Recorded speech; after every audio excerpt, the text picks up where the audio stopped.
Welcome to the Fasting Podcast, Wow, Wellness and Optimal Weight. I'm your host, Julie Phillips, certified natural health professional for 2 decades.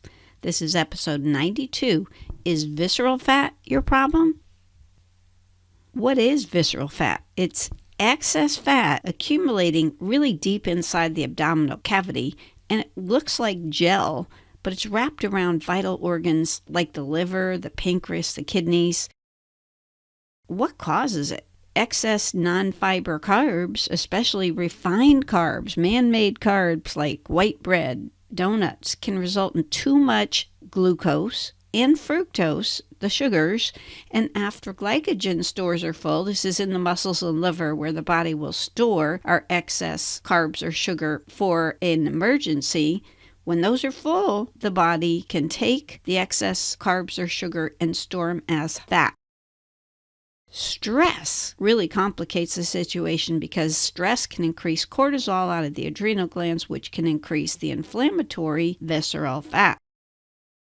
A protruding belly or large waist can be a sign. For example, typically it's said that men with over a 40-inch waist and women with over a 35-inch waist may be really big candidates for high visceral fat, but thin people can have visceral fat too.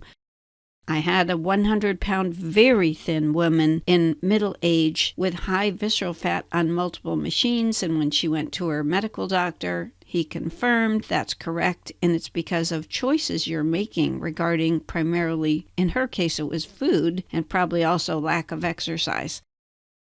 Visceral fat clinging to vital organs can actually change the way the body operates, so it's very risky.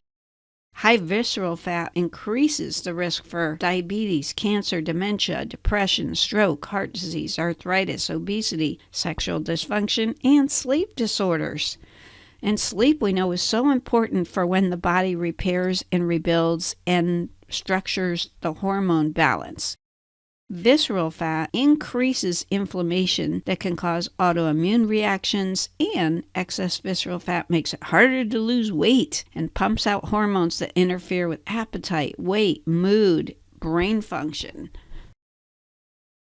So what kind of action could we take to help the situation if we feel that we have high visceral fat? Well, we could reduce our sugar and our refined carb intake. You remember, fiber doesn't count. We can consume plentiful, non-starchy organic vegetables, healthy fats, lean proteins to help fill us up and fuel the body.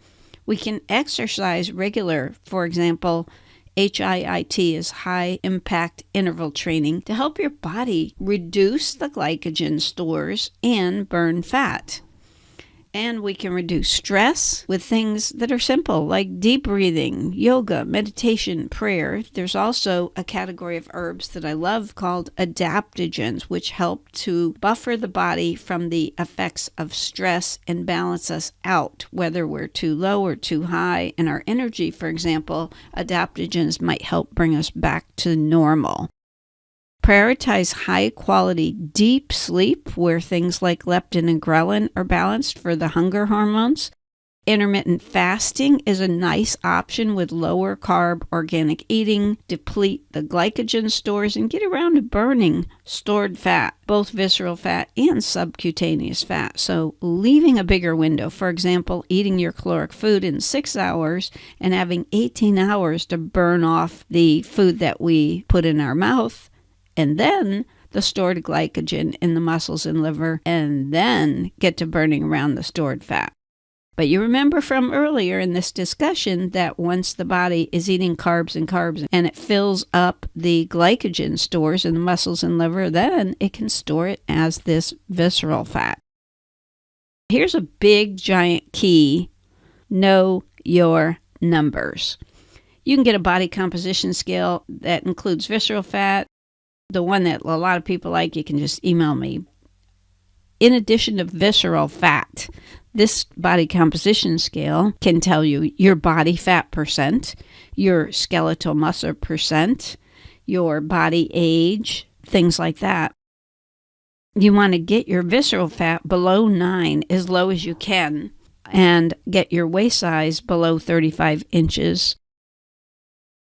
We do have tools like our WOW drops actually target visceral fat, and we have 2 WOW adaptogens. And I did have a Mexico mentor who was in a stressful situation over work, and he said his doctor told him that he has a fatty liver. And what this gentleman did was he tripled the dose of one elixir for 1 month and said he went back to the doctor and got a thumbs up.